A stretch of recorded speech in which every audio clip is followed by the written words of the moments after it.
À ces heures perdues, Samba Niang a l'habitude de retrouver ses amis ici, au niveau de l'arrêt de bus dit Magasin, du quartier de Yarar, en périphérie de Dakar. Mais mardi, peu après 15 heures, un drame s'est noué sous leurs yeux. J'étais debout là-bas, puis j'ai vu un homme venir et jeter une bouteille à l'intérieur du bus. Le chauffeur est descendu en courant. Les passagers ont commencé à sortir par les fenêtres, puis le bus s'est enflammé et les gens se sont mis à crier. Boubacar Lar a assisté à l'attaque, lui aussi, et reste marqué par la panique qui a gagné les passagers du bus. Il y avait aux environs 20 personnes qui sautaient de partout. On n'avait pas d'eau, du sable, des inspecteurs, on n'avait rien. On ne pouvait que regarder les gens qui étaient dedans, qui criaient au secours et on ne pouvait rien.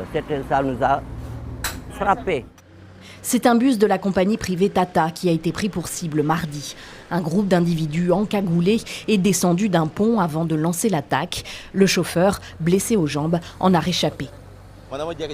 C'est quand je me suis garé pour permettre à un client de descendre du bus que j'ai vu 7 jeunes entourer la voiture. 2 d'entre eux avaient des cailloux dans les mains.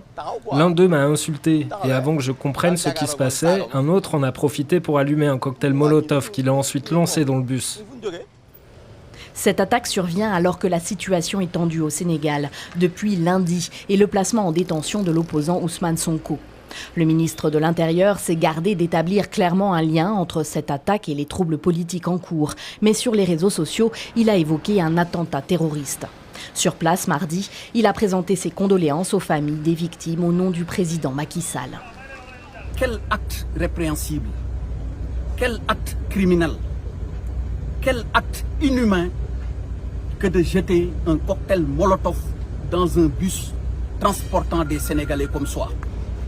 Selon la radio privée RFM, 3 autres bus de la compagnie Tata ont été incendiés avec le même mode opératoire ce mercredi dans la ville de Thiès, à 70 km à l'est de Dakar.